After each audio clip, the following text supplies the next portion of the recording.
Okay तो भाई finally आज का मंडे नाइट रॉ कंप्लीटली खत्म हो चुका और रोमन रेंज एक बार फिर से बुरी तरीके से भाई ठोके गए आज के मंडे नाइट रॉ के ऊपर। क्या हुआ आज के मंडे नाइट रॉ के ऊपर मैं आपको ए टू जेड में आपको सारा कहानी बताता हूं। उससे पहले भाई सारे लोग चैनल को सब्सक्राइब कर दीजिए। तो सबसे पहले मंडे नाइट रॉ का स्टार्टिंग सेथ रॉलिंस करते हैं। सेथ रॉलिंस आते हैं पॉल हॉन के साथ और दोनों अपना महानता बताते हैं। सेथ रॉलिंस यहाँ पर रोमन रेंज को गाली देते हैं, सीएम पंक को गाली देते हैं, साथ ही भाई पॉल हेमन भी बोलते हैं कि तुम लोग कायर हो जो कि तुम लोग सेथ रॉलिंस को एक्नॉलेज नहीं कर रहे हो। देखो सेथ रॉलिंस डब्ल्यूडब्ल्यूई कंपनी का सबसे महान रेसलर बन चुका है। सेथ रॉलिंस डब्ल्यूडब्ल्यूई चैंपियन बन चुका। अब तुम लोग को घुटना पर आना पड़ेगा, सेथ रॉलिंस को एक्नॉलेज करना पड़ेगा। सामने से एले नाइट आते हैं। एले नाइट भाई आकर मैच के लिए चैलेंज कर देते हैं सेथ रॉलिंस को। सेथ रॉलिंस भाई मैच के लिए राजी हो जाते हैं। बाद में पता चलता है सेथ रॉलिंस मजाक करे, कोई भी मैच हो रेसल नहीं करने वाला एले नाइट के साथ। पर भाई तभी सामने से हमें एडम पियर देखने को मिलता है। एडम पियर यहाँ पर सेथ रॉलिंस को बोलते हैं कि सेथ रॉलिंस तूने झूठ बोला था अपनी इंजरी के बारे में, इसलिए उसका सजा ये कि तुम आज के मंडे नाइट रॉ पर एले नाइट के साथ मैच रेसल करने वाला हो। इनका मैच मंडे नाइट रॉ पर ऑफिशियल हो जाता है। बाकी दिन इसके बाद भाई बैक स्टेज हमें जजमेंट डे भी देखने को मिलता है। डोमिनिक बहुत ज्यादा खुश रहते हैं भाई, अपना टाइटल को रिटेन कर लिए थे। भाई बैक स्टेज फाइट उनका ड्रैगन ली के साथ हो जाता है और डोमिनिक और ड्रैगन ली के बीच में मैच भी ऑफिशियल हो जाता है आज के मंडे नाइट रॉ पर। बाकी एजे स्टाइल भी आकर डोमिनिक को बोलते हैं कि मैं आज भी मैं तुम्हारे पीछे पड़ा हूं। बाकी दिन इसके बाद आगे में शो पर हमें रूसेफ और सेमस का हमें फाइट देखने को मिलता है। भाई मतलब क्या ही कमाल का मैच ये था, मतलब पूरा ब्रूटली मैच। दोनों रेसलर भाई तीसरी बार फाइट कर रहे थे। मैच का स्थिति ये हुआ कि भाई मैच को रोकना पड़ा, सारे लोग यहाँ पर आ गए भाई, कोई छोड़ ही नहीं रहा एक दूसरे को। लास्ट में भाई सारे सिक्योरिटी गार्ड वगैरह मतलब भाई जितना है सारे लोग आ गए भाई। बहुत मुश्किल से मतलब इन लोग दोनों के फाइट को छुड़वाते थे, फिर फाइट करने लगे, फिर छुड़ाते फिर फाइट करने लगे। बाकी दिन इसके बाद भाई बैक स्टेज क्या पंगा चल रहा है भाई। ग्रेसन वॉलर का दिन इतना गंदा हो चुका है कि लिटरली वो रिक्वेस्ट करे न्यू डे को कि न्यू डे प्लीज अपने टीम के अंदर मुझे जगह दे दो। ऑस्टिन थ्योरी जा चुका है, मैं अकेले डब्ल्यूडब्ल्यूई कंपनी के अंदर सर्वाइव नहीं करूंगा, इसलिए मुझे जगह दे दो। न्यू डे वाले जगह नहीं दे रहे। तो मतलब समझ रहे हो भाई, एक तो न्यू डे के मेंबर को देखकर लिटरली मुझे घिन आता है। इस तरीके का हुलिया बनाया, मतलब मैं क्या बोलूं भाई, मतलब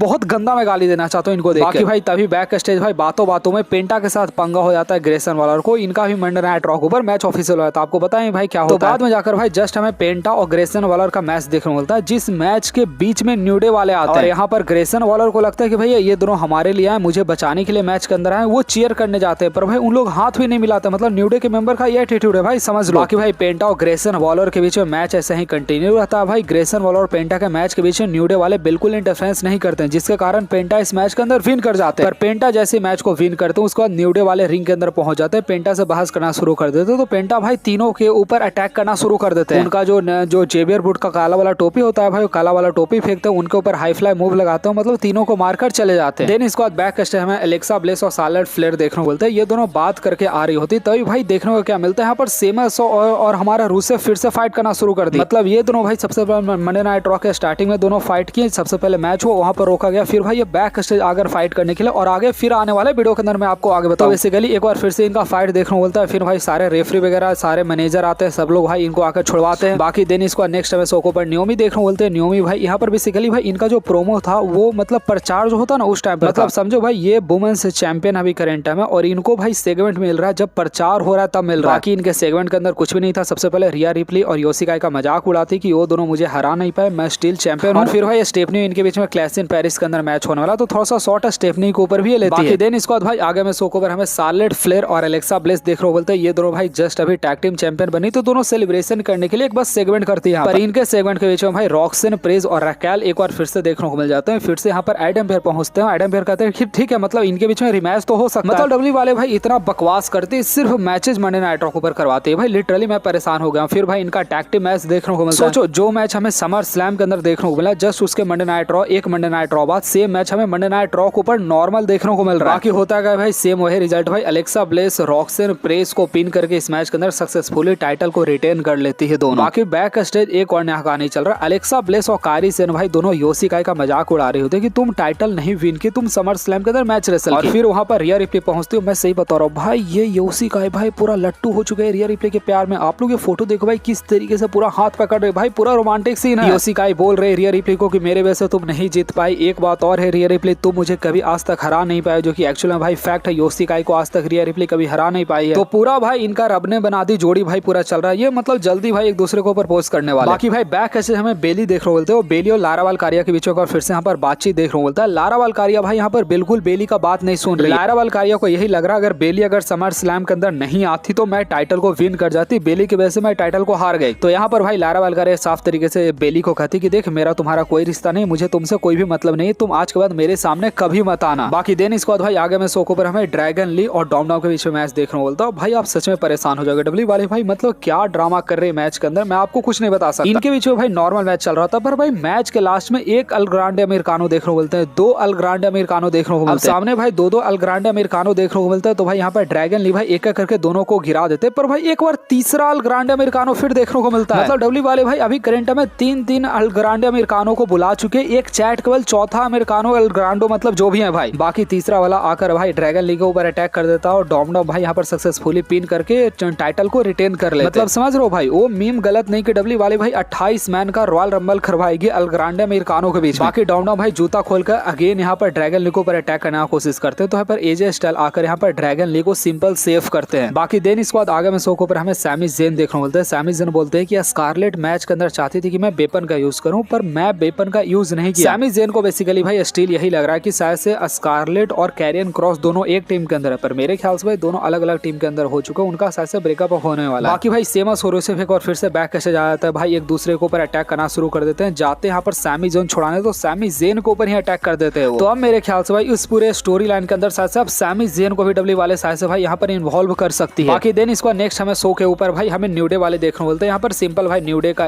डे बोल रहे हैं भाई, यहाँ पर जजमेंट डे देखने को मिलते हैं हमारे, और यहाँ पर बेसिकली ये टैग टीम टाइटल के बारे में बात करते हैं कि हम लोग दोनों मिलकर इस टैग टीम को हराएं, इस टैग टीम को हराएं, और अब अगर सब चीज सही रहेगा तो फाइनली मैं किसी और को भी चैलेंज करूंगा, और मैं सबको ओपन चैलेंज करता हूँ, किसी भी टैग टीम को अगर मेरे से चैलेंज करना, मेरे से पंगा लेना, तो आकर मेरे सामने आकर खड़ा हो सकता है। बाकी भाई देन इसके बाद आगे में शो के ऊपर हमें बैकी लिंच देखने को मिलते हैं। बैकी लिंच भाई लंबा यहाँ पर फेंक रही थी कि मैंने फाइनली दोनों को हराकर मैं टाइटल रिटेन कर ली समर स्लैम के अंदर। इनको काउंटर करने के लिए यहाँ पर निकी बेला आए थे, निकी बेला भाई आकर दोनों का मजाक उड़ाना शुरू कर देती। सेथ रॉलिंस और बैकी लिंच दोनों का। निकी बेला बोलती कि तुम बैकी लिंच जितना फेक हो उससे ज्यादा फेक तुम्हारा हस्बैंड है, तुम्हारा फेक है। हस्बैंड भी झूठ बोला था कि वो मतलब इंजर्ड है, जबकि इंजर्ड नहीं था। तो फिर बैकी लिंच यहाँ पर बोलती मेरे अनमोल हस्बैंड के बारे में ऐसा कुछ नहीं बोलो, नहीं तो मैं तुम्हारा मुंह तोड़ दूंगा। तो मतलब इनके बीच में बड़ा कमाल का प्रोमो वार चलता है, और फाइनल भाई मेरे ख्याल से इनके बीच में मैच भी डब्ल्यू वाले करवाएगी। पर बैक स्टेज जब बैकी लिंच पहुंचती है वहां पर भाई नटालिया के साथ इनका भिड़ंत हो जाता है, और बैकी लिंच भाई यहाँ पर नटालिया को मैच के लिए चैलेंज नहीं करती, वो बेसिकली मैक्सिन डोप्रिन नाम है ना उसके जो पीछे बेसिकली उसको चैलेंज कर देती है कि चलो नटालिया नेक्स्ट वीक हम लोग दोनों फाइट करते हैं, पर मैं तुम्हारे साथ नहीं फाइट करूंगा, मैं मैक्सिन डोप्रिन के साथ फाइट करूंगा। तो यहाँ पर पूरा ऐसा सिस्टम यहाँ पर बैठता है। बाकी भाई देन इसके बाद भाई बैक स्टेज कर रहा है भाई मेन इवेंट के अंदर में फाइनली एले नाइट और सेथ रॉलिंस का मैच देखने को मिलता है। ये मैच भाई बड़ा कमाल का था। सेथ रॉलिंस भाई लिटरली रैंप वगैरह सारा चीज उखाड़ देते हैं एले नाइट को मारने के लिए मैच के अंदर, मतलब भाई पूरा ब्रूटल है मैच था। भाई मैच के लास्ट में क्या देखने को मिलता है, सीएम पंक भाई आकर सेथ रॉलिंस के ऊपर बुरी तरीके से अटैक कर देते हैं। फिर भाई ब्रॉन ब्रेकर, ब्रॉन्सर रेड सारे लोग आकर भाई सीएम पंक के ऊपर अटैक कर देते हैं। तो भैया यहाँ पर कंडीशन ये था कुल मिलाकर कि एले नाइट और सीएम पंक भाई दोनों बुरी तरीके से पेले जाते हैं रिंग के अंदर, दोनों के ऊपर स्टॉम्प लगता, स्पीयर लगाता, मतलब पूरी तरीके से भाई दोनों डिस्ट्रॉय हो चुके थे रिंग के अंदर। अब सेथ रॉलिंस भाई सबको मार उड़ कर जाने लगते हैं, पर जैसे वो जाने लगते हैं भाई रोमन रेंज का म्यूजिक यहाँ पर हिट होता है। मेरा प्रेडिक्शन भाई फिर से गलत हो गया। मैं अभी जस्ट शो वाला वीडियो के अंदर बोला कि शायद से रोमन रेंज भाई हॉलीवुड के अंदर चल गए, अब रोमन रेंज देखने को नहीं मिलेंगे। मेरे को लगा भाई शो का स्टार्टिंग में नहीं है तो रोमन रेंज अब नहीं आएंगे, पर कोई बात नहीं, जिंदगी में पहला बार मेरा प्रेडिक्शन गलत हुआ है। रोमन रेंज भाई यहाँ पर वापस आते हैं, पर आकर भी ज्यादा कुछ कर नहीं पाते। रोमन रेंज भाई सबसे पहले ब्रॉन्सर रेड को एक सुपरमैन पंच लगाते हैं, इसके बाद भाई जाकर वो ब्रॉन ब्रेकर के ऊपर अटैक करते हैं, पर जैसे रिंग के अंदर जाकर सेथ रॉलिंस के ऊपर अटैक करना शुरू कर देते हैं भाई वापस से सारे लोग भाई आकर रोमन रेंज के ऊपर अटैक करना शुरू कर देते हैं, और सेम वही ब्रूटलिटी हमें रोमन रेंज के साथ देखने को मिलता है। रोमन रेंज भाई स्टार्टिंग में तो ब्रॉन ब्रेकर, ब्रॉन्सर रेड दोनों को मारते हैं और सेथ रॉलिंस वहां से भाग जाते हैं, पर सेथ रॉलिंस बस पीछे हटे थे भाई, आकर स्टॉम्प एक कमाल का रोमन रेंज को लगा देते हैं। आप लोग सेम पोजीशन देख रहे हैं ना, इसी पोजीशन में रोमन रेंज को आकर स्टॉम्प ऊपर से वो लगा देते हैं, और फिर भाई मत पूछो भाई सुनामी पर सुनामी रोमन रेंज को ऊपर पड़ रहा है, स्पीयर पड़ रहा है, स्टॉम्प पड़ रहा है, मतलब भाई सारा कुकर्म यहाँ पर हो जाता है। मुझे नहीं पता भाई डब्ल्यू वाले क्या बनौरी बना दिए रोमन रेंज का भाई, मतलब रोमन रेंज भाई हर बार पिटा रहा है, मतलब हमारा कैसा हीरो है भाई जो कि मतलब पिछले 2 साल से सिर्फ पिटा ही रहा है मंडे नाइट रॉ को। ठीक है भाई तुम सेथ रॉलिंस को थोड़ा ग्रेट बनाओ, पर भाई रोमन रेंज को ग्रेट बनाकर भी सेथ रॉलिंस को ग्रेट बना सकते हो। डब्ल्यू वाले भाई हर एक रॉ या फिर स्मैकडाउन को ब्रॉक लेसनर को तो कभी नहीं पिटवाई है। तो कुल मिलाकर भाई इसी तरीके से आज का मंडे नाइट रॉ का एंडिंग हुआ। मैं बहुत ज्यादा यहाँ पर दुखी हूँ भाई रोमन रेंज जिस तरीके से मार खाए। बाकी मिलते हैं आपसे नेक्स्ट वीडियो के अंदर, मैं आपको नेक्स्ट प्लान पूरा समझाने वाला हूँ। वीडियो को लाइक, चैनल को सब्सक्राइब गाइस।